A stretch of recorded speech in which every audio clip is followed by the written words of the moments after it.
네, 안녕하세요. 탐구와 독서로 미래를 여는 교육 전문가 한주연입니다.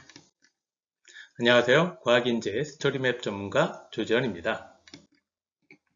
자, 우리 아이 어디로 가야 하나? 가장 고민스러운 문제입니다. 그렇습니다. 고교 선택은 대입과 직결되는 문제이기 때문이죠. 학생의 특성에 따라서 적합한 학교를 선택하는 것도 중요하지만 학생의 내적 자산을 키우기 위해 또 어떻게 지도해야 하는지 이것도 상당히 중요하죠. 자, 그래서 이러한 부분을 이지우의 하이액트 검사지 이용법과 관련해서 알아보도록 하겠습니다. 학생의 특성을 파악하는 것과 함께 학교의 특성도 알아야 되겠죠. 그래서 세 번에 나누어서 2022 개정 교과에 따른 일반고, 그리고 외고, 그 다음에 과고자사고의 학교 유형별 편제표를 분석해서 교과 선택과 학습 플랜에 대해서 알아보려고 합니다. 예, 이와 함께 수행평가에 대해서도 심도 있게 실제 사례를 통해서 해법까지 알아보는 시간을 갖도록 하겠습니다. 자, 고교 선택의 정답이 있을까요? 인데요. 여러 상황들을 통해서 한번 알아보겠습니다. 네, 첫 번째 사례입니다.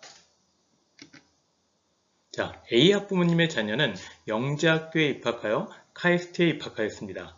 와, 우와, 대단하죠. 하지만 엄마의 입장은 어떨까요? 한번 네. 들어보시겠습니다. 카이스트에 합격을 하고 나니까 옆집 친구 우리 아이의 옆집 친구가 또 궁금한 거죠. 그래서 옆집 아이가 중학교 때 우리 아이보다 성적이 그만 못했는데 그 학생은 일반고에 가서 의대를 진학한 겁니다.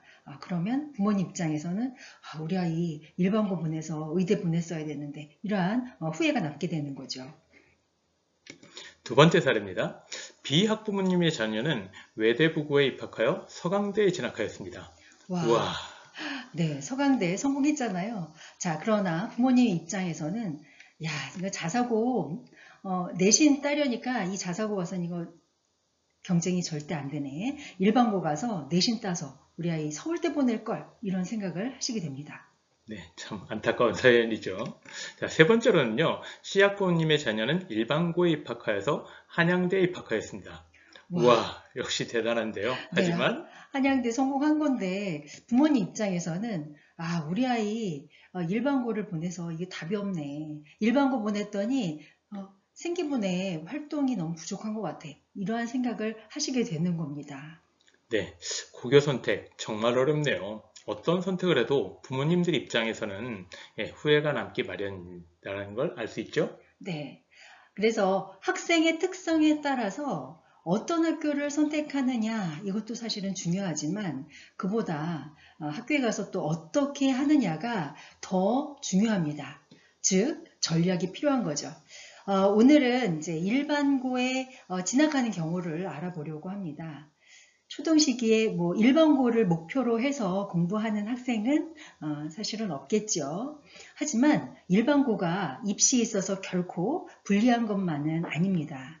그래서 공부를 열심히 해온 학생이라면 일반고의 장점을 활용해서 전략을 짜면 됩니다. 네, 오늘은 저희가 학교 현장에서 얻은 실제 사례를 보면서 좀 더 알아보도록 하겠습니다. 자, 일반고에 간 리트니가 주의하셔야 됩니다. 리트니고 리튼이 아닙니다. 예, 엄마 손잡고 눈물 흘린 사연인데요. 학교 수업에서 만난 학생의 이야기를 만화로 구성해 보았습니다. 함께 보시죠. 우리의 주인공, 리트니는 지필고사에서 100점의 완벽한 성적을 받았다. 드디어 해냈어. 그러나 수행평가 결과는 그녀의 기대를 무참히 꺾어버리고 수행이 31점이라니. 집으로 돌아온 리트니는 걱정스러운 어머니와 마주한다. 하지만 이 눈물이 끝이 아니니까. 다음엔 꼭 네, 자, 영상에서 보셨던 리트니는 내신에 유리할 수 있다는 일반고의 장점을 파악하고 일반고를 선택했습니다. 그런데 수행평가의 중요성이 더 강조되고 있는 이 교육의 방향을 읽지 못하고 사전에 대비가 좀 되어 있지 않은 경우인 거죠. 선행이 되어 있지 않아서 집필평가에 노력을 기울이는 시간이 많다 보니까 수행평가에 시간 투자가 어렵거나 이러한 경우 첫 번째 경우고요.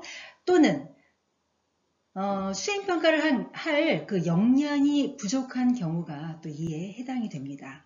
그래서 수행평가를 잘하기 위해서 초동 시기부터 준비해야 하는 어떤 기본이 되는 역량들이 존재하거든요. 자, 이 부분에 대해서는 수행평가 부분에서 자세히 말씀드리도록 하겠습니다. 자, 먼저 2022 개정교육과정의 고등학교 편제표를 분석하는 방법에 대해서 설명드리도록 하겠습니다. 네, 먼저 학교에서의 지정 교과가 있고요. 기준학점과 운영학점이 있습니다. 학교 지정교과는 말 그대로 지정교과로 선택하는 것은 아닙니다. 1학년에 배우는 대부분의 교과 과목과 2, 3학년에 배우는 국수형 교과가 이에 해당하는데요. 자, 여기서 돌발 퀴즈 하나 드리겠습니다. 기준 학점이란 뭘까요? 네, 줌 채팅방에 제일 먼저 정답을 올려주신 한 분께 커피 쿠폰 나갑니다. 네, 벌써 많은 분들이 올리시는 것 같은데요. 예, 천천히 올려주셔도 되고요. 예, 일단 줌 채팅방에 올려주셔야 된다는 것만 해주시면 되겠고요. 예, 저희가 방송 끝난 이후에 여러분들 추첨을 해서 그 중에 선택해서 보내드리도록 하겠습니다. 자, 두 번째 기회는요. 아쉽게 놓치신 분들을 위해서 운영학점이란 뭘까요? 네, 이것 역시 채팅방에 확인해서 공지하도록 하겠습니다. 올려주시면 됩니다. 네, 그러면 간단하게 정답을 한번 확인해 보고 갈까요? 자, 운영학점 또는 편성학점이라는 것이 우리가 바로 이수학점이 되는데요. 실제로 학생들은 기준학점이 아닌 운영학점 또는 편성학점을 통해서 학생이 이수하게 된다라는 것만 정확하게 확인해 주시면 되겠고요.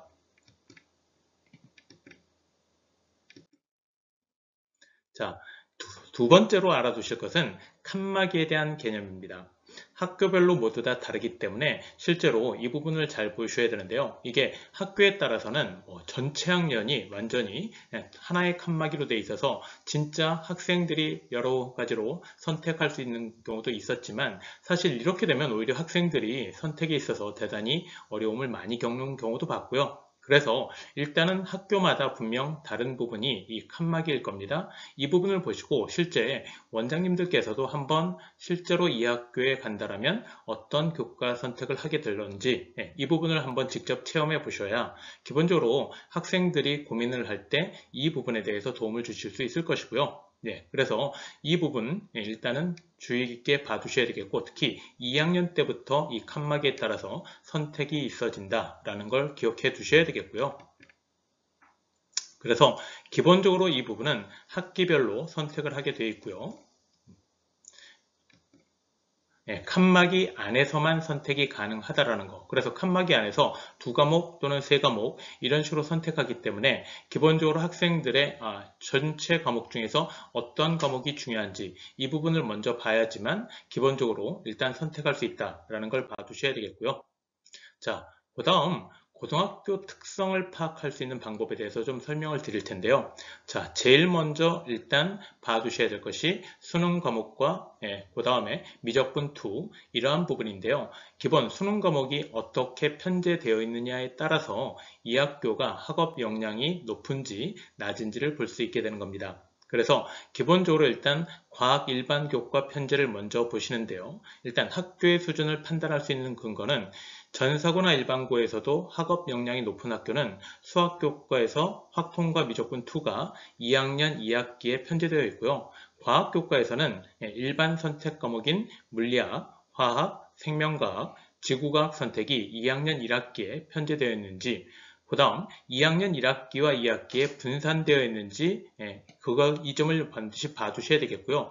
이에 따라서 분명히 학생들의 학업 부담이 완전히 달라질 것이다. 그래서 다시 한번 정리해드리면 일단 수학에서는 확통과 미적분 2가 2학년 2학기인지 3학년 1학기에 편제되어 있는지에 따라서 구분을 하셔야 되겠고요. 그 다음 과학 일반 교과가 2학년 1학기에만 선택이 가능한지 2학년 1학기와 2학기에 선택이 가능한지를 보시면 되는 겁니다. 네, 교과 선택 시 고려해야 할 사항입니다. 계열 연계, 교과 위계, 핵심 권장 과목 등이 여기에 있죠. 특히 최근 대학들은 핵심 권장 과목의 중요성을 강조하고 있습니다. 네, 동국대에서는 이러한 부분을 자세히 발표한 자료가 있는데요. 2025 학년도 입결을 분석하여 보면 종합전형의 최종 합격 대상자들 중에서 핵심 권장을 선택하지 않은 경우는 거의 0에 가까운 경우를 우리가 볼 수 있었습니다. 네, 진로 역량에서 대학이 가장 중요하게 평가하는 항목이 탐구 내용이다 보니까 교과 선택, 이것이 상당히 중요하다는 것을 명심하셔야 합니다. 네, 특히 학생들이 주의하셔야 될 것이 이 교과 선택만큼 본인 스스로 하는 게 없기 때문에 가장 객관적인 자료로서 평가받게 되고요. 선배들 말을 들어서 선배들 때에는 물론 핵심 권장이지만 학점과 관계되어서 이 과목을 좀 피하는, 특히 물리나 이런 것들이 되겠죠. 그러면 당연히 그걸 피하고도 점수가 좋다라면 이러한 부분이 조금씩 추천되는 부분도 있었지만 이제는 이러한 부분이 완전히 달라서 점수가 약간 낮아지더라도, 그래서 실제로 계산을 해보면 만약에 우리가 핵심 권장 과목인 물리학을 들어서 점수가 한 등급 낮아졌다라고 했을 때 전체 학점에서 떨어지는 비율이 0.02 정도가 됩니다. 따라서 이것을 감수하고라도 오히려 듣는 것이 대학에서 훨씬 더 좋은 평가를 받을 수 있다는 걸 꼭 기억하셔야 되겠고요. 자, 일반고이지만 학업 역량이 상당히 높은 학교 유형에 해당이 되죠. 편제표를 보고 일반적인 학생들의 교과 선택을 가정하여 주요 선택 과목을 선택해 본 예시 자료입니다.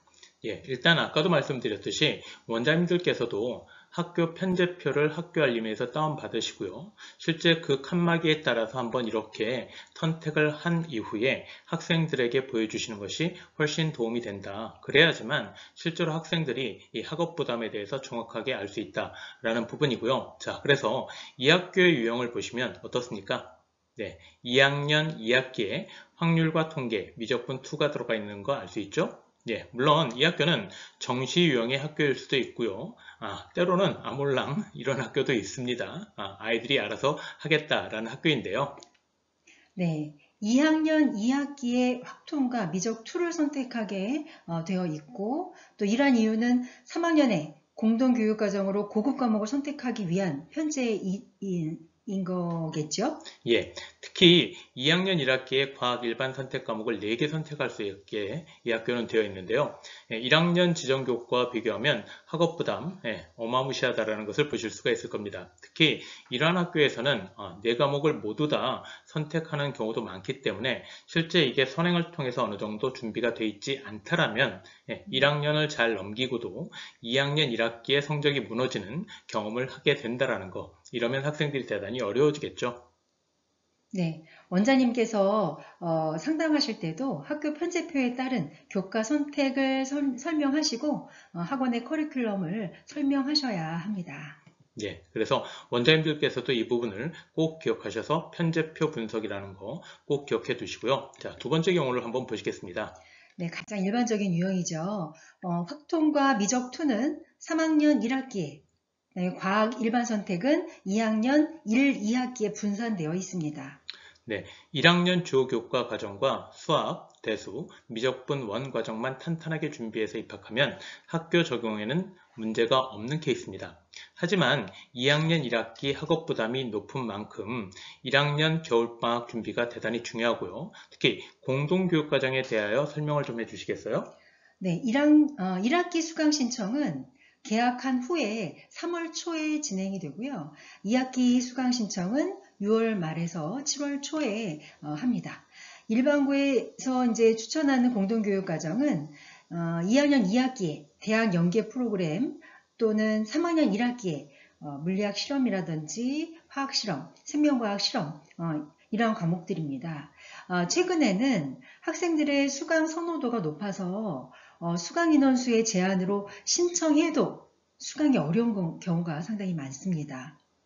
네, 평소에 2학년 1학기부터 한번 신청을 시도해 보는 것도 대단히 좋겠죠? 네, 그렇습니다. 마지막으로 2015에서 과학2에 해당했던 물질과 에너지, 이러한 과목들을 3학년 1학기에만 선택할 수 있는 경우인데요.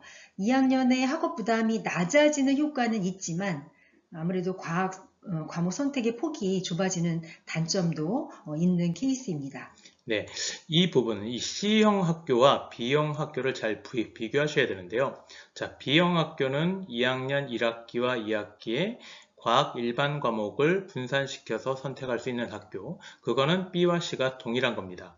자, 반면에 B는 2학년 2학기 때부터 예전 과학2에 해당하는 과목을 선택할 수 있도록 해준 반면에 C학교는 3학년 1학기에만 과학2에 해당하는 전자기와 양자, 물질과 에너지 이러한 과목을 선택할 수 있다는 점이 분명히 차이가 나는 부분이고요. 자, 당연히 학업 부담은 C형 학교가 분명히 낮아지는 거 맞습니다. 하지만 이런 학교에 지원을 한다라면 학생들에게 꼭 주의시켜야 될 것이 기본 만약에 이 학생이 학업 역량이 뛰어난 학생이라면 가능하다라면 과학 일반교과 내교과를 다 선택하는 것도 생각보다는 학업 부담이 좀 낮기 때문에 이러한 부분이 추천되는 부분이고요. 또 하나 기본적으로 3학년 1학기 때 이러한 학교들은 대부분에 있어서 이 투 영역에 해당하는 과목들을 3과목만 선택할 수 있도록 되어 있는 경우가 많다 보니까 물론 경희대에서 제안하는 3과목 이상만 들으면 된다라는 부분에는 크게 문제가 없으나 기본적으로 일반 학교에서 대부분 4과목 또는 5과목 정도를 학생들이 선택하기 때문에 이러한 부분과 비교했을 때에는 대학에서 이러한 유형의 학교를 판단함에 있어서 어떠한 판단을 할지 혹은 학생들이 약간 불이익을 얻은 건 아닌지 라는 부분도 꼭 우리가 따져봐야 될 부분입니다. 네, 앞에서 편제표를 통해서 수강 교과를 알아봤는데요. 이를 바탕으로 학습 플랜을 잡아보도록 하겠습니다. 네, 일반고에 진학하는 학생이 상위권 유지를 위해서는 2학년 학습 부담을 고려해서 수학의 경우 2학년 과정까지는 일단 선행이 필요하다는 거 보셨겠고요. 네, 과학과정의 경우에도 좀 설명을 해주시죠. 네, 과학의 경우 학원마다 차이가 있을 수는 있습니다. 저의 경우는 물리학과 화학에서 통합과학과 연계되고 학생들이 어려워하는 단원, 예를 들어 물리에서는 운동역학, 화학에서는 4단원, 중화반응과 산화환원 반응 중심으로 중학교 2학년 때부터 선행을 시작하고요. 중학교 3학년에 통합과학을 완료하는 것이 전체적인 수업 시간을 줄이고 효율성을 높일 수 있다고 생각합니다. 적어도 중학교 2학년 시기에는 고등과정 선행이 시작돼야 되는데, 특히 이제 그 남학생의 경우에 좀 어려운 시기라 사춘기 시기 좀 어렵게 보내는 학생들 있잖아요. 학생들의 특성을 좀 감안해서 플랜을 잡는 것이 필요할 겁니다. 네, 그래서 이러한 플랜을 설명하시면서 사실은 그 전에 아까 설명드렸던 편제표를 보여주시면 학생들이나 또는 학부모님들이 학원의 이 커리큘럼을 이해하는 데도 상당히 도움이 될 거고요. 네, 앞의 내용을 좀 간단하게 정리해 보도록 하죠. 일반계 고등학교를 선택할 때 첫 번째로 학업 부담입니다. 수학과 과학교과의 편제를 통해서 학습 부담이 오는 시점을 학생들에게 이해시키는 것이 필요합니다. 네, 초중등 원장님들께서 주변 고등학교 편제를 분석해 보셔야 하는 이유가 되겠네요. 네. 자, 그 다음 두 번째로 교과 편제인데요. 대학에서 평가할 때 중요 교과의 운영 학점을 통해서도 학교의 수준을 평가합니다. 예를 들어서 미적2를 4학점으로 하는 것과 3학점으로 운영하는 것을 다르게 평가할 수 있습니다. 네, 물론 이 부분은 이주 강의에서 들으셨던 기억이 있으실 거예요. 자, 전문가 과정을 통해서 저희가 조금 더 자세히 설명드리는 경우가 있을 겁니다. 네, 이제 세 번째로 최종적으로 학교 유형입니다. 수시형이냐, 일반고의 경우에도 수시형이냐, 정시형이냐, 교과형이냐, 종합형이냐. 특히 이제는 종합형의 학교들이 좀 더 유리해지는 그런 부분들이 있습니다. 네, 5등급제 영향으로 내신의 변별력이 약화되기 때문이죠. 물론 최근에 이제 부산교육청에서 기본적으로 1학년을 대상으로 조사를 했습니다. 1.0을 받은 학생이 어느 정도나 될 것인가. 물론 이 조사에서는 2% 정도가 나왔고요. 이것을 통해서 부산시 교육청에서는 아직도 상위권의 변별력이 있다라고 발표를 했지만 이 부분은 분명히 우리가 또다시 한번 생각해 봐야 될 것 중에 하나는 그렇다면 1점 얼마에 해당하는 학생들은 대단히 조밀하게 분포할 수밖에 없고 그렇다면 이 구간에선 과연 학생들이 구별될 수 있을 것인가 라는 부분도 우리가 꼭 생각해 봐야 되겠죠. 자, 따라서 대학 입장에서는 이 객관적인 평가 지표가 분명히 줄어들고 있다. 즉 등급 점수만 가지고도 우리가 판단할 수 없다라는 부분을 꼭 기억하셔야 되겠고요. 그래서 이제는 교과 전형에서도 분명 종합 전형처럼 모집하는 학교들이 늘어나고 있다. 특히 표면상으로는 교과 전형이지만 오히려 종합 전형인 경우도 분명히 있을 것이다. 그래서 실질 반영 비율을 분명히 따져보셔야 된다는 것도 꼭 기억해 두시고요. 자, 다음으로는 수행평가에 대해서 한번 분석해 보도록 하겠습니다. 이주일 교육에서 강조하고 있는 부분이죠. 네, 학교생활기록부의 내용이 많이 좋아지고 있지만 실상 단위 학교에서 어떻게 정확하게 대응하기 어려운 부분이 좀 있고요. 이를 위해서 과정형 수행평가가 확대되고 있습니다. 네, 특히 제출만 하면 만점을 주던 수행평가가 매우 까다로워지는 학교들이 늘어나고 있습니다. 이러한 부분은 수행평가의 형식이나 결과를 대학들이 요구하면서 자연스러운 현상이라고 생각됩니다. 네, 실제 예를 보면서 설명드리겠습니다. 혹시나 해서 학교 알림이 활용하는 방법에 대해서 설명을 좀 드려야 될 것 같은데요. 단위 학교의 수행평가 계획은 학교 알림이를 통해서 1학기에는 5월, 2학기에는 10월부터 확인이 가능합니다. 네, 보시는 것처럼 학교 알림에서 과목별 교수 학습 및 평가 운영 계획을 다운받으시면 됩니다. 그럼 어떤 내용들을 볼 수 있을까요? 네, 다음 창에서 한번 설명을 드릴게요. 자, 먼저 교과별 지필과 수행의 비율을 보실 수 있습니다. 대부분의 학교는 위의 내용처럼 지필 대 수행의 비율이 6대 4입니다. 하지만 올해부터 공립고등학교에서도 수행의 비율이 점차 증가하고 있는 추세죠. 네, 아래에는 특목자사고에서 볼 수 있었던 비율인데요. 일반 공립고의 예시 자료입니다. 수행평가 비율이 이렇게 높아지면 선생님들의 업무가 엄청나게 늘어날 텐데요. 네, 사실 학교 현장에서도 선생님들이 많은 고충을 이야기하고 계신데요. 사실 이 교과목도 증가하는 상황에서 쉽지 않지만 최근 들어서 분위기가 많이 달라지고 있는 것도 분명 사실입니다.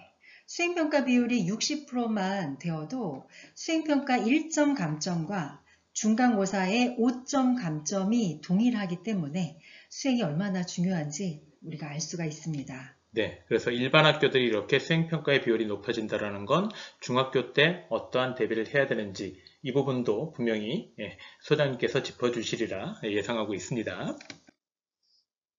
자, 좀 더 자세히 이 수행평가에 대해서 한번 들여다보겠습니다.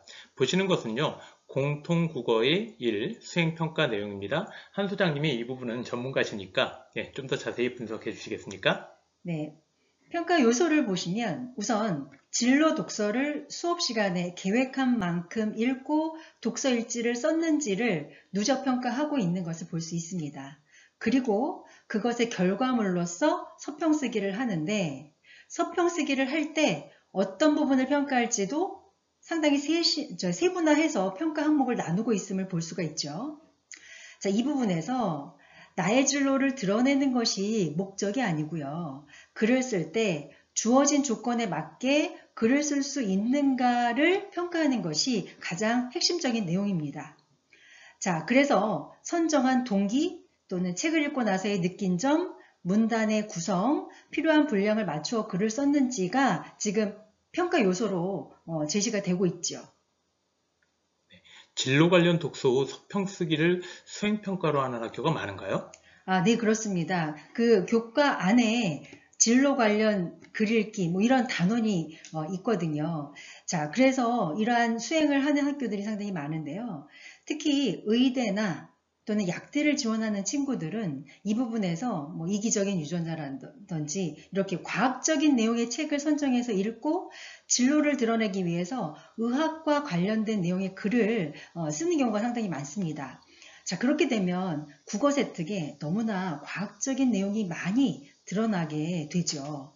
자, 1학년 때 성적이 계속 유지가 되어서 3학년까지 진로가 변하지 않을지도 사실은 문제지만 국어 교과에 국어랑 관련된 내용이 아닌 과학적인 내용이 들어가는 것에 대해서 입사관들은 좋은 평가를 내리지 않는다라는 것, 이걸 또 우리가 생각을 해야 합니다. 네, 주요 대학의 입학 사정관들이 대단히 강조하고 있는 부분이죠. 예, 그럼 어떤 책을 선정하느냐도 대단히 중요하겠네요.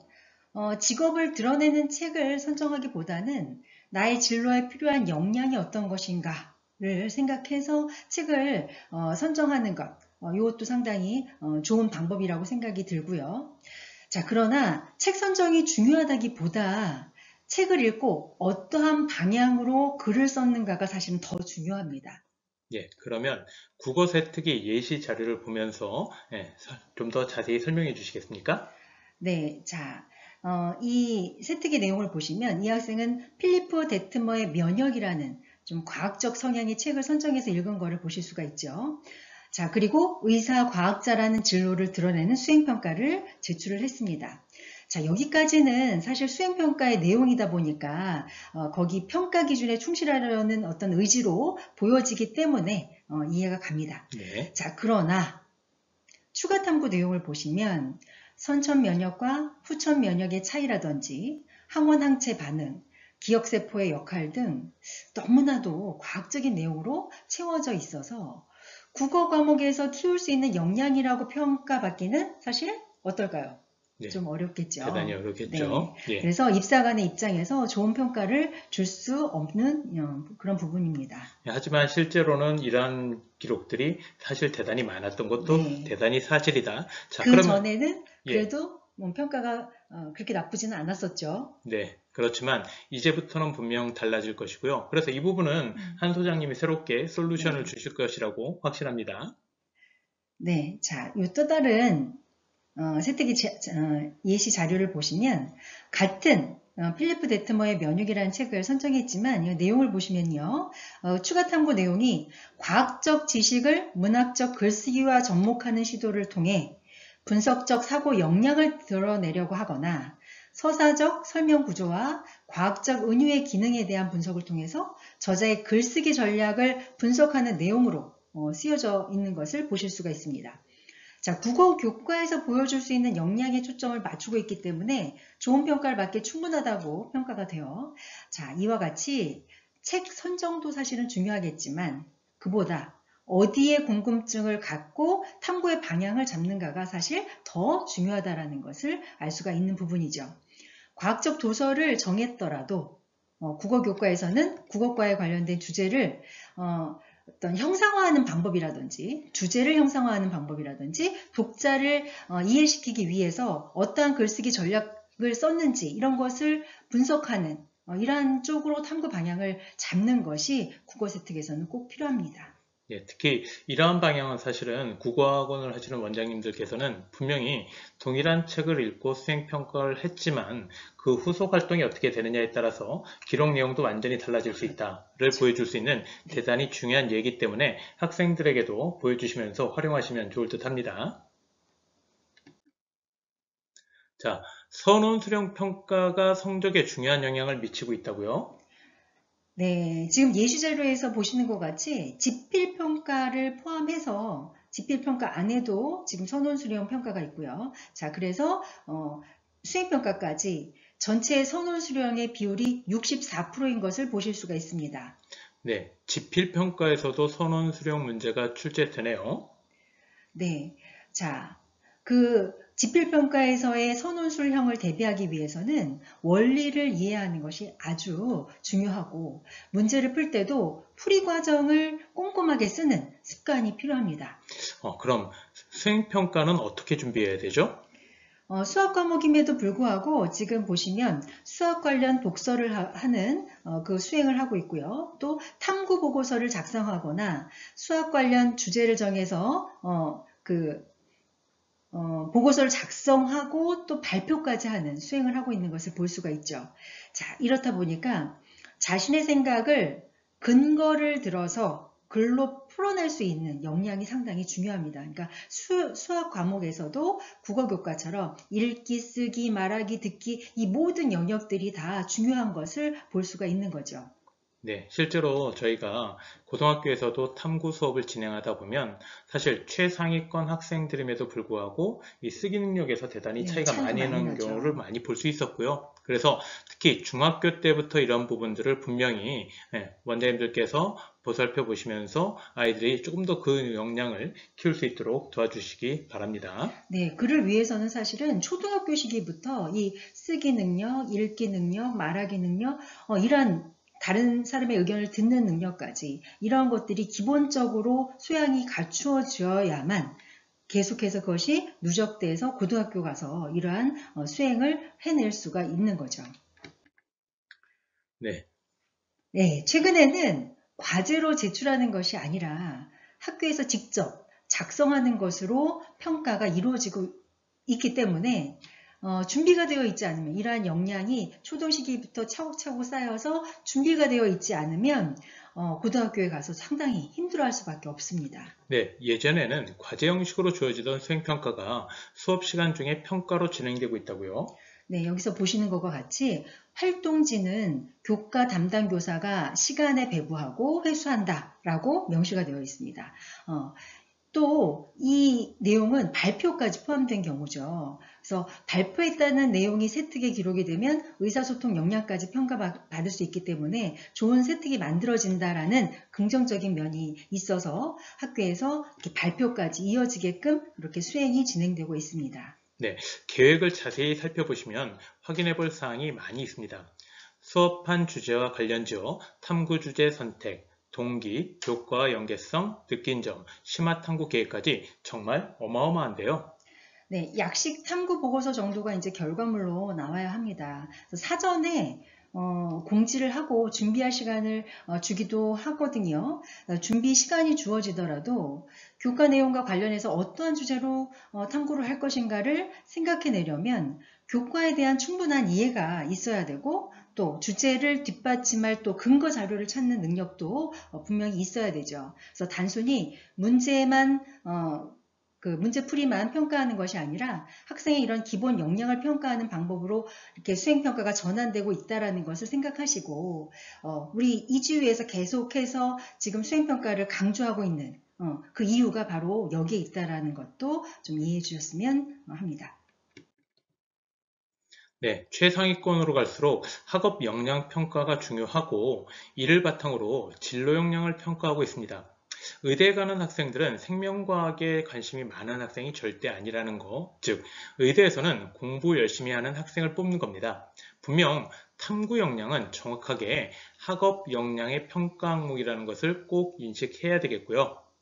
네, 따라서 대학에서는 탐구력 평가에서 중요한 요소가 수평, 수직, 연계를 강조하고 있습니다. 네, 자기주도성을 확인할 수 있기 때문이겠죠. 네, 특히 최근 들어서 대학들은 교과 연계를 좀 더 강조하고 있는데요.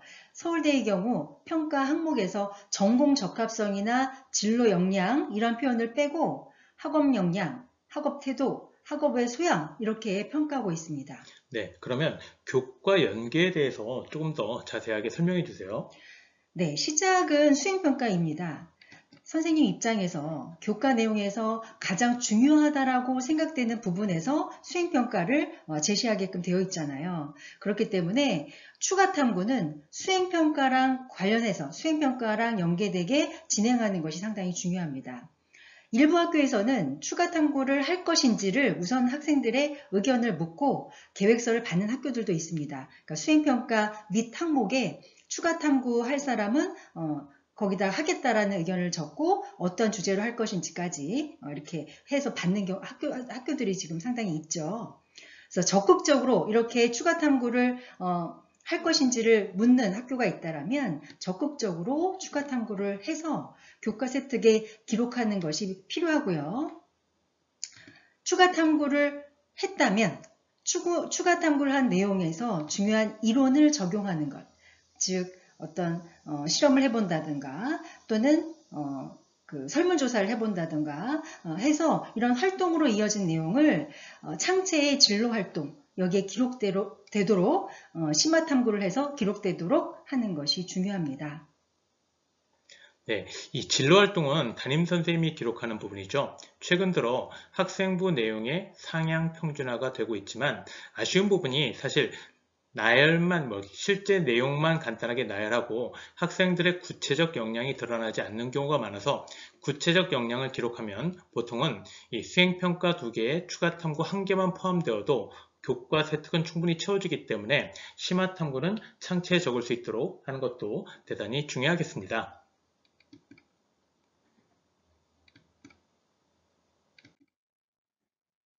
자, 앞에서 보았듯이 학생들에게 요구되는 사항이 정말 엄청납니다. 시기별 대비해야 할 역량 성장 플랜을 정리 한번 부탁드리겠습니다. 네, 먼저 이제 초동시기죠. 초동시기에는 특히 이제 5, 6학년이 되면 학습 플래너 활용을 좀 시도를 해야 할 때입니다. 그래서 목표를 정하고 어떠한 과정으로 이뤄낼 것인지 활동 계획을 세우고 그 계획대로 실행해 나가면서 스스로를 평가해서 내가 목표나 계획을 수정할 부분이 있는지 해서 수정하면서 그 스스로 목표를 향해 나아가는 이러한 역량을 키워야 합니다. 이것이 이제 자기 주도성을 키워내는 방법 중에서 가장 확실한 방법에 해당이 되죠. 대학에서 아주 강조하는 자기 주도성을 키우기 위한 초석이 될 것입니다. 예, 근데 독서 정말 만만치 않습니다. 일반적으로 이야기하는 건 말고요. 자, 우리 아이들을 위해서 추천하실 소장님만의 방법을 한번 설명해 주시겠어요? 네, 초동 시기에 이제 뭐 재미있는 그림책이라든지 전래동화라든지 이제 많은 종류의 책을 접하고 책 읽기가 생활화되는 것이 필요하죠. 도서관을 좀 가까이 지내는 이러한 그 생활이 될 수 있도록 부모님들이 상당히 노력을 해 주셔야 되는데 특히 이제 초등 5학년, 6학년, 고학년이 되면서부터는 비문학 독서가 상당히 중요합니다. 자, 그래서 과학 잡지라든지 또는 사회 시사 잡지라든지 이런 것들을 활용해 보시면 좋겠어요. 독서 평론이라든지 뭐 과학 동화라든지 이러한 책들을 좀 접해서 핵심 내용을 스스로 요약하고 또 그 읽고 난 내용 안에서 궁금증이 있다면 그 궁금증을 정리하는 습관. 이게 바로 이제 독서 일지가 되겠죠. 이렇게 해보는 것이 누적되다 보면 내가 어느 쪽으로 좀 관심이 있구나. 내가 관심 있는 관심 분야도 좀 찾아갈 수가 있습니다. 자, 특히 다양한 이 배경 지식의 이 확장은 사고를 구조화하는 것으로 인해서 메타인지 학습에도 많은 도움을 주게 됩니다.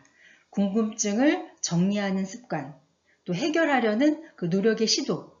자, 이게 고등 시기에 있어서 가장 지금 중요하다고 강조하고 있었던 그 탐구 활동의 기초를 마련할 것입니다. 네, 중학교 1학년 때에는 자유학기제가 있죠? 네, 중학교 이제 1학년 때 자유학기제를 하면서 스스로 진로에 대해서 이제 접해보는 그 시기를 거치게 되는데요. 그때는 적극적으로 좀 활동할 수 있는 모든 것에 좀 적극적으로 참여해서 자신의 진로를 꿈꿔보는 것이 필요합니다. 자, 그 한 학기의 자유학기제가 끝이 나고요. 그리고 나면 1학년도 시험을 치르게 되죠. 자, 시험을 치르게 되는 2학기부터 중학교 2학년 때까지는 집필평가를 대비하기 위해서 코넬 노트법과 같은 노트법을 통해서 수업 시간 노트 필기, 그다음 시험 준비용 요약 노트 이런 것을 해보는 경험을 꼭 하게 하셔야 되고 시험이 끝나고 나면 내가 틀린 문제들 기록을 하고 그 문제를 왜 틀렸는지 이유를 생각해서 그 노트를 작성해서 이게 바로 오답 노트잖아요. 이 오답 노트를 정리하는 그러한 습관을 들여봐야 합니다. 그리고 이제 수행평가도 이제 제시가 되는 학년인데요. 자, 그러니까 수행평가도 종류별로 대비하는 법에 대해서 학원에서도 원장님들께서 학교 알림회를 통해서 이 학교에서 어떠한 수행이 이루어지고 있는지 이런 것들을 조금 분석하셔서 그 시험 때 시험 대비뿐만 아니라 수행평가를 대비하는 준비를 조금 해주신다고 그러면 아무래도 다른 학원과는 좀 차별화된 이러한 시스템을 구축해 나가실 수 있을 거고요. 그 다음에 학생의 성적을 올리는 데는 사실 수행평가의 성적도 상당히 중요하게 작용하거든요. 그래서 학생들의 성적을 올릴 수 있는 어떤 중요한 방법이 될 수 있으니까 수행평가를 좀 관리해 주실 수 있는 이러한 시스템을 좀 구축하시는 것이 필요할 것 같습니다. 또 그 방학이나 이러한 시기를 이용해서는 탐구 보고서를 조금 작성하는 기회를 좀 하셔서 프로그램 안에 마련하셔서 방학 특강식으로 그런 거를 해보시는 것도 상당히 좀 다른 학원과의 차별화를 두시는데 좋은 방법일 것 같고 이러한 것들이 학생들한테는 상당히 도움이 됩니다. 지금 저희가 중학교도 사실은 탐구보고서 관련해서 수업을 나가고 있거든요. 지금 발빠른 중학교에서는 중학교에서도 이제 고등학교 가면 탐구보고서라는 것이 상당히 필요하구나. 그래서 준비해 줘야 되겠구나. 이렇게 인식들이 지금 바뀌고 있는 것 같습니다. 그래서 중학교에서 벌써 발빠른 학교들에서는 탐구 대회 이런 것들을 시행을 하죠. 그래서 탐구보고서를 써볼 수 있는 경험을 활동으로서 해볼 수 있게끔 하고 있거든요. 그래서 중학교 시기에 조금 앞서간다고 그러면 이렇게 수행평가나 탐구보고서 관련 이러한 시스템을 조금 만드시는 것, 이런 것들이 필요합니다. 네, 원장님들께서 학부모 상담하실 때 시기별로 강조해야 될 사항이 정리가 좀 되네요. 시기별 공통되는 역량은 확실히 쓰기였고요. 네, 학교에서나 학원에서 최상위권 학생들 수업을 진행해 보면 그 쓰기 능력의 차이가 매우 큰 것을 볼 수가 있고요. 수행이 강화되는 이러한 상황에서 쓰기는 매 과목, 모든 과목에서 상당히 중요한 것을 알 수가 있습니다.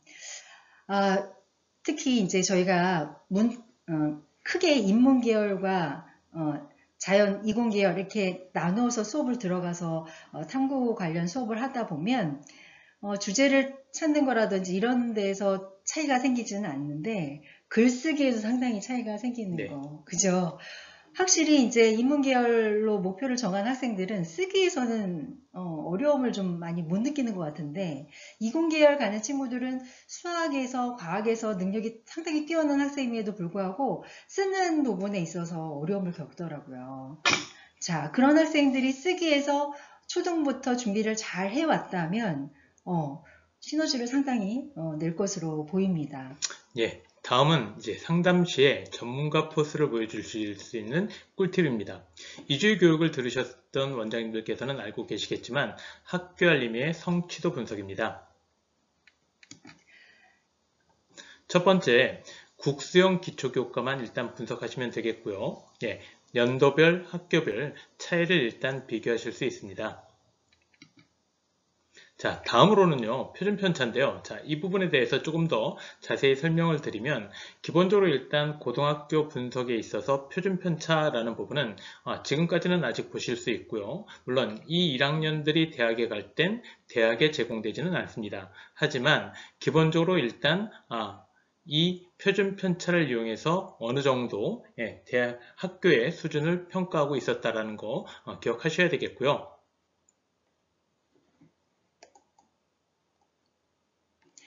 네, 지금까지는 학교 알림비를 통해서 화면에 보이는 이 내용을 보실 수 있고요.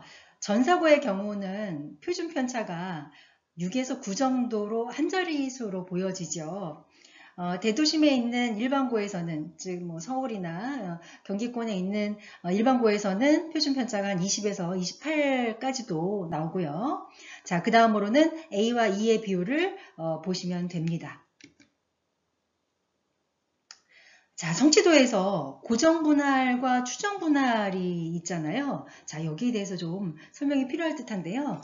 네, 기본적으로 일단 성취도를 보실 때 A, B, C, D, E 이렇게 되어 있는데 현재 보시면 화면에는 고정분할로 되어 있고요. 자, 그런데 이거와 다른 추정분할이라는 게 있어서 이것은 다음 장에서 한번 설명을 드리고 넘어가도록 하겠습니다.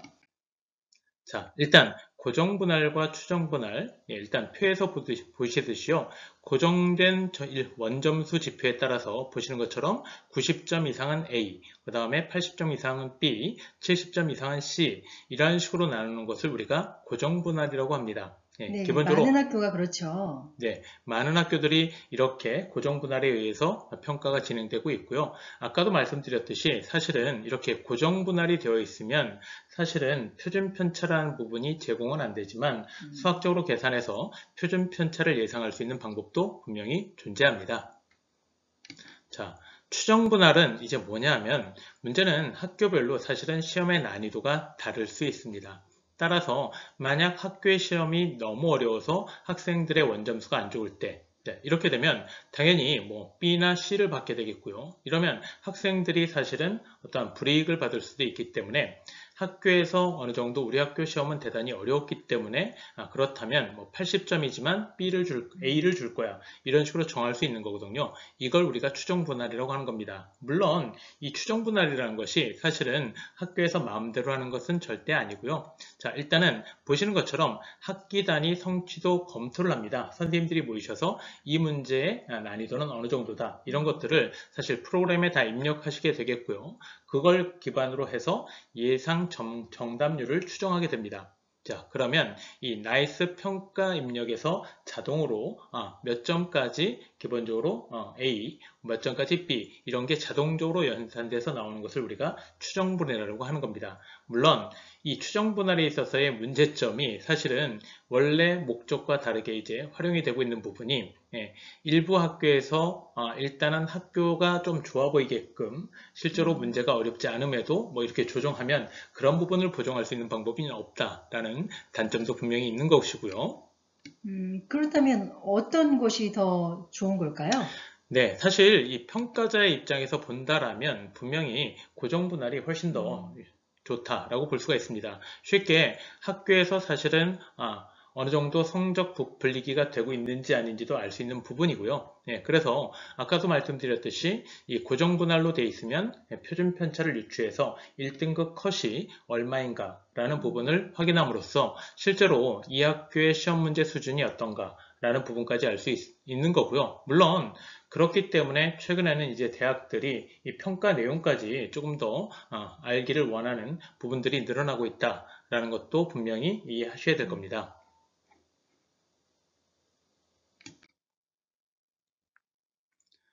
자, 그래서 일반고에서 좋은 성적을 얻기 위해서 필요한 것들에 대해서 조금 이제 설명을 부탁드리겠습니다.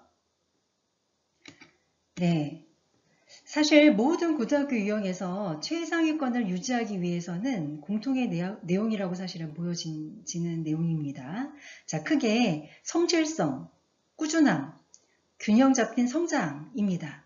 자, 성실성은 내신형 학습이 중요한 일반고에서 시험 문제를 출제하는 그 교과 선생님의 수업을 얼마나 충실히 듣고 꼼꼼하게 학습하는가입니다. 그래서 학교 시험은 학교 선생님이 출제하고 또 평가하시잖아요. 그래서 또 수행평가의 평가자 역시도 선생님이시기 때문에 학교 생활의 성실성과 선생님과의 소통이 상당히 중요합니다. 자, 두 번째로 꾸준함은 다양한 연계 활동에 참여하고 쉽게 포기하지 않는 모습입니다. 자, 교과에서 한 활동이 추가 탐구로 이어지고 그 다음에 이제 심화 탐구를 해서 진로 활동으로 이제 연계되게 이렇게 하고 또 자율 자치 활동이나 동아리 활동에서 연계된 독서 활동을 하는 이러한 꾸준함이 필요하죠. 자, 세 번째로는 균형 잡힌 성장입니다. 자, 진로가 사실은 좀 열려있는 학생이고 내신 관리에 강점이 있어서 일반고를 선택한 학생이라면 여러 교과에서 좀 균형 잡힌 성장을 보이는 것이 중요합니다. 그러니까 우리가 문과 과목, 이과 과목 이렇게 얘기할 때 문이과가 좀 융합적으로 잘 성장한 이러한 내용이 보여지는 것이 필요한 거죠. 그래서 다양한 탐구 활동을 통해서 진로를 명확히 해나가는 그 과정을 보이는 것이 가능하다는 것이 어떤 일반고의 특성인 거죠. 네, 공과대 진학이나 의대 진학을 결정하더라도 수학, 과학 교과뿐만 아니라 국어 교과나 영어 교과에서도 탐구 역량을 보여줘야 된다는 말씀이시죠? 네, 주요 교과에서는 문이과 상관없이 국영수, 과탐, 사탐에서 탐구 역량을 좀 보여주는 것이 필요합니다. 네, 특히 가나운 교과 연계된 탐구, 네. 이 부분을 아까부터 계속 강조해 주시고 네. 계십니다. 자, 이 주의에서는 학생 상담을 위한 검사인 하이액트 고교 적용성 예측 테스트가 있는 것으로 알고 있습니다. 하이액트 검사는 어떻게 진행되는 것이죠? 네, 하이액트 진단검사는 특수목적고 적합성을 결정한다기보다 학생의 특성 중에서 부족한 부분을 파악해서 채워넣기 위한 것이 좀 목적이거든요. 따라서 초등 고학년이나 중학교 저학년부터 1년에 한두 번 정도의 진단을 하고 부족한 영역이 어떤 부분인지를 좀 파악해서 채워나가면 좋습니다.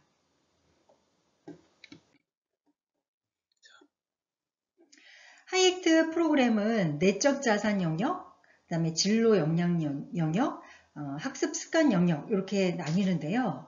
학생 스스로 자신을 점검하는 검사랑 또 학부모가 학생을 바라보고 학생에 대해서 점검해보는 검사 이렇게 두 가지로 각각 실시가 되고요. 이 두 검사를 이제 종합적으로 분석을 하는 거죠. 자, 하이액트 검사를 결과를 바탕으로 아이들을 크게 8가지로 이제 구분을 합니다. 각 유형은 내적 자산, 학습 습관, 진로 역량 점수에 따라서 분류가 되게 되죠. 하이액트 프로그램에 대해서는 다음 주 김덕현 소장님께서 자세히 설명해 주실 것으로 압니다. 일반고에 적합한 유형이 따로 있을까요? 일반고에 적합한 유형이 따로 정해져 있지는 않습니다. 특목자사고 추천 대상하고 일반고 상위권이랑 좀 비슷한 집단이다라고 네. 생각하시면 되고요. 특히 입시 전략을 고려해서 내신 점수 관리가 좀 잘 된다. 거기 전략을 어떤 목표로 갖겠다 하는 경우에 일반고 진학으로 이제 방향을 잡게 되는 거죠. 네, 학생의 특성 중 부족한 부분을 파악하여 채워넣기 위한 것에 더 큰 목적을 둔 검사가 하이액트 검사라고 하셨는데요. 그럼 초동식이 내적 자산에서 노력할 부분이 무엇일까요? 저는 이 지금 검사 항목들 중에서 가장 중요한 것은 이제 유능감과 회복 탄력성이라고 생각을 합니다. 자, 유능감이라는 것은 우리가 자효능감이라고도 이야기를 하는데요. 나는 잘할 수 있다라는 그 나에 대한 신념이 바로 유능감입니다. 그래서 작은 성공의 경험이 쌓여야 이것이 이제 생기게 되는 거거든요. 그래서 항상 그 목표를 내가 할 수 있는 부분에서 약간 상향으로 목표를 정해서 스스로 계획을 세우고 실천하면서 그 성공을 이뤄내는 경험을 자꾸자꾸 해보는 것이 유능감을 키워낼 수 있는 방법입니다. 자, 이것이 가능하기 위해서는 가정에서도 좀 긍정적인 어떤 정서적 지지를 꼭 해주셔야 되는데 시도를 하다 보면 실패를 경험하기도 하잖아요. 그죠? 실패를 하더라도 야, 너는 할 수 있어. 용기를 주고 그 과정 안에서 어느 부분은 너가 잘했다라는 과정 안에서 그 성공적으로 이루어낸 부분에 대해서 칭찬을 하셔서 끌고 갈 수 있게끔 옆에서 계속 긍정적인 피드백을 주시는 것이 필요하죠. 자, 그래야 실패를 하더라도 다시 도전할 수 있는 겁니다. 실패의 경험을 두려움으로 느끼지 않게 실패를 하더라도 안심할 수 있는 그러한 안정적인 그러한 분위기가 돼야 가정 안에서의 분위기가 돼야 실패를 하더라도 다시 딛고 일어나는 힘이 생깁니다. 이렇게 다시 딛고 일어나는 이 힘, 이게 바로 회복 탄력성이죠. 가정에서 자녀의 자아효능감과 회복 탄력성을 위해 노력하시면 다른 것들은 자연스럽게 따라오게 된다는 말씀이시죠? 그렇습니다. 이러한 내적 자산이 바탕이 되었을 때 특히 그 유능감과 회복 탄력성이 기본이 된다 그러면 스스로 도전할 계획을 세우고 일을 지키기 위해서 스스로 자제력이라는 것도 생기게 되는 거거든요. 그래서 우리가 가정 안에서 핸드폰이라든지 게임 때문에 많은 다툼들이 생기는데 이 학생이 우리 자녀가 목표가 확실하다 그러면 내가 지금 정말로 하고 싶은 게임과 핸드폰을 조금은 좀 뒤로 미룰 수 있는 자제력도 생기게 되는 거죠. 자, 그래서 이러한 내적 자산이라는 것이 상당히 중요하고요. 자, 이러한 과정이 그러니까 목표를 세우고, 그 다음에 그걸 실행해 가면서 스스로를 피드백해서 과정을 수정하고 더 나은 어떤 결과를 만들어내고 이러한 좋은 선순환이 이루어진다 그러면 이것은 이제 학습에 있어서 되게 좋은 효과를 나타내겠지만 그 학습뿐만 아니라 학교 생활뿐만 아니라 성인이 된 후에 사회생활에서도 아주 필요한 자산이기 때문에요.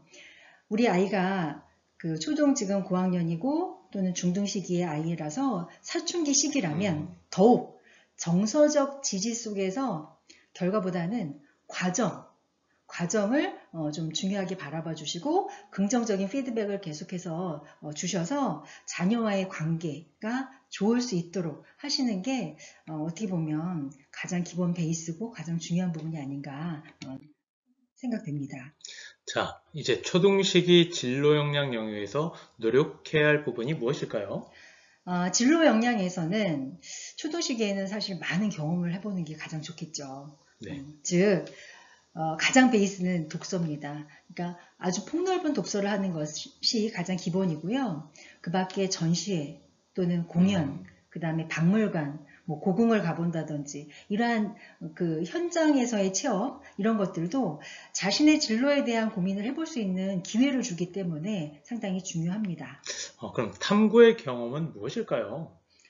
이렇게 경험을 하다 보면 분명히 이건 왜 이렇지? 라는 궁금증이 생길 거거든요. 그 궁금증을 그냥 지나치지 않고 그 궁금증을 찾기 위해서 자료를 찾아보게 하고 그 다음에 그거의 답을 스스로 좀 찾아가는 그러한 경험을 또 해보게 하는 것. 이게 상당히 중요합니다. 지금에 있어서는 질문을 잘하는 아이, 즉 궁금증이 뭔지, 내가 궁금한 게 뭐지? 이거를 스스로 잘 파악할 수 있는 것이 가장 핵심인 것 같아요. 그래서 질문 역량을 키우는 것이 창의력을 키우는 데 있어서의 최고의 방법이고 답을 찾아가는 과정 안에서 문제를 해결하는 문제 해결력이라는 것이 성장하게 되는 겁니다. 네. 자, 그럼 이제 초등시기 학습 습관 영역에서 노력할 부분은 무엇이 있을까요? 학습 습관에서는 계획 수립이죠. 그래서 스스로 목표를 정하고 계획을 세워서 실천하면서 과정 안에서 스스로 피드백하는 거예요. 자, 이것이 가장 중요하고 이것이 이제 자기 주도 역량에 이제 해당되는 내용이죠. 계속해서 반복되는 내용일 수 있는데요. 자신의 능력, 상황을 잘 성찰해서 스스로 목표를 정한다는 건 그거거든요. 내 한계가 어딘지를 메타인지로 파악할 수 있는 게 가장 우선이 돼야 되거든요. 그래야 목표를 정해보고 또 그래서 계획을 세우고 실행을 해보고 이게 가능해야 그 나머지 자제력이라든지 이런 것들이 다 따라올 수가 있습니다. 네, 핸드폰 사용이나 게임 시간 때문에 가족마다 갈등이 많은 상황인데 자기 통제는 어떻게 조절이 가능할까요? 이거는 정말 어려운 문제잖아요. 네. 학원에서도 그렇고 학교에서도 그렇고 가정에서도 그렇고 이거 상당히 어려운 문제인데요.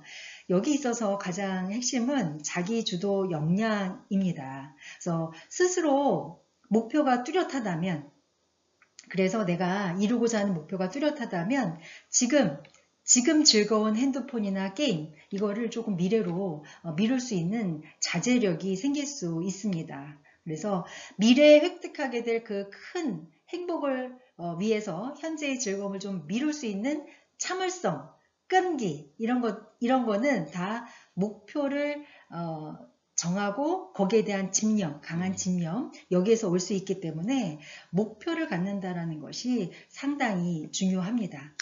근데 그래도 좀 어렵거든요. 조금 더 현실적인 방법을 알려주신다면 어떤 방법이 있을까요? 현실적으로 그러면 가정에서 핸드폰 사용과 게임 시간 때문에 이제 갈등이 많다고 한다면요. 자녀와 이야기를 나누시는 시간을 꼭 가지시기를 바랍니다. 그러니까 자녀 스스로 문제점을 인식하게 하셔야 되거든요. 그러니까 자녀 스스로 핸드폰이나 게임 시간을 줄여야 된다라는 필요성을 먼저 느껴야 스스로 목표를 정할 수가 있죠. 내가 그러면 나의 목표를 위해서 핸드폰 시간을 얼마로 줄여야겠구나. 이런 스스로의 다짐이 있어야만 그게 가능할 것입니다. 그래서 자녀와 뭐 가족 회의를 하시던 아니면 맛있는 걸 이제 드시러 가셔서 또는 좋은 찻집에 가셔서 맛있는 음료를 먹으면서 좋은 분위기 안에서 이렇게 좀 가볍게 이야기를 꺼내시면서 목표를 좀 정해보게 하시고 그 목표를 이루는 데 있어서 가장 좀 끊어야 될 게 무엇인지 뭐 이런 걸 생각하게 하시는 시간을 갖고 함께 그 내용들을 메모해서 그 규칙을 스스로 정할 수 있게 하는 것이 가장 필요합니다. 네, 확실히 규칙이 필요한 거군요. 근데 규칙은 자녀 스스로 정해야 되는 거고요. 네, 그렇죠. 그래서 그 실천에 있어서도 규칙을 스스로 세웠기 때문에 그 실천에 대해서도 스스로 평가할 수 있게. 그러니까 엄마가 야, 너 분명히 1시간만 한다고 그랬는데 벌써 1시간 넘었거든? 이렇게 평가가 들어가면 안 되고 하루가 다 지나고 이제 스스로 그 목표한 것과 또 하루의 결과를 기록할 수 있게 어떤 그 양식을 이제 이야기 나누실 때, 정하실 때 아예 만들게 하셔서 스스로 매일매일을 체크할 수 있게. 그래서 체크하고 나서 스스로 반성을 하던 아니면 뿌듯해 하던 그걸 스스로 느낄 수 있게 그렇게 스스로 평가하는 시간이 돼야 된다고 생각이 듭니다. 네, 일반고에 가서 좋은 성과를 얻기 위해서 어떤 부분을 초등, 중등 시기에 준비하는 것이 필요한지에 대해서 알아보는 시간이었는데요. 마지막 마무리 정리 한번 부탁드리겠습니다. 네, 우선 이제 편집표를 확인하시고 선행의 학습 플랜을 생각해 봤었죠. 그래서 원장님들께서는 그 주변 학교의 그 편집표를 분석하셔서 어느 정도의 선행이 이루어져야 할지 이걸 생각하시고 학원 프로그램을 좀 정하시는데 저희가 좀 도움을 드리고자 이렇게 준비한 내용이었으니까 특히나 수학이랑 과학 과목을 중심으로 그 플랜을 잘 정리해 보셨으면 좋겠고요.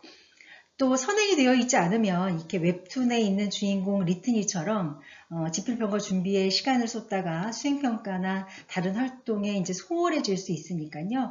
이 자료를 상담하실 때 이용하셔서 그 선행의 필요성 이런 것들을 좀 이렇게 전달하시는 이런 것이 필요할 것 같습니다. 네, 그 다음으로는 학교 알림이를 통해서 주변 학교의 지필평가, 수행평가에 대해서 알아보았죠. 수행평가 비율을 통해 중요성이 강조되고 있다는 사실과 수행평가의 내용이 점차 학생의 역량평가 위주로 바뀌는 부분에 대해서도 알아보았습니다. 네, 이를 준비하기 위해서 초등 시기부터 읽기, 쓰기, 말하기, 듣기의 영역을 준비해야 하는 필요성을 좀 알아봤습니다. 그래서 질문하는 아이로 만들기 위해 독서 일지를 통해서 궁금증을 기록하게 하고 궁금증을 해결하는 준비를 통해서 탐구 역량을 키우는 것이 또 중요하고 독서의 방향도 궁금증을 해결해 나가는 이런 쪽으로 그 독서 계획이 만들어지는 것이 필요합니다. 그리고 학습 계획 세우기라든지 오답 노트, 노트 필기 등에 대한 말씀도 드렸는데요. 학원 프로그램 안에서 이런 학습 플랜에 대한 또 그 학습 코칭에 대한 이러한 부분을 이 자료들을 이용하셔서 좀 상담하시는데 이용하시면 좋으실 것 같습니다. 네, 첫 번째 시간으로 일반고를 정한 이유는 많은 학생들이 해당하는 내용이기 때문이죠. 일반고를 목표로 준비한다기보다는 어느 학교를 선택하든 필요한 일반적인 부분에 대해서 말씀을 드리는데 목표를 두었습니다. 예, 그와 함께 일반고를 선택했다면 어떠한 전략이 필요한지 성실성, 꾸준함, 균형 잡힌 성장에 대해서 알아보았죠. 네, 그래서 가장 중요한 내적 자산인 자아효능감, 회복 탄력성, 자기 주도성 이걸 성장시키기 위해서 가정에서 또 어떠한 노력을 해야 하는지 하이익트 그 상담이랑 연결해서 말씀드렸어요. 학생들 상담, 학부모 상담에 이용하시고요. 다음 주부터의 그 김덕현 소장님 강의도 많은 관심을 가져주시기 바랍니다. 네, 저희는 다음 달에 외고에 간 새순이가 놓치고 있는 것은 이라는 주제로 다시 찾아뵙도록 하겠습니다. 감사합니다. 예, 감사합니다. 많이 어려우실 수도 있으실 텐데요. 일단 처음이니까 전체적인 흐름을 잡으시면 좋겠고요. 저희가 사실은 여러 가지 프로그램을 통해서 단계별로 더 심화된 주제, 이러한 부분도 충분히 준비가 되어 있기 때문에 저희 계속 봐주시면 감사하겠습니다. 감사합니다. 감사합니다.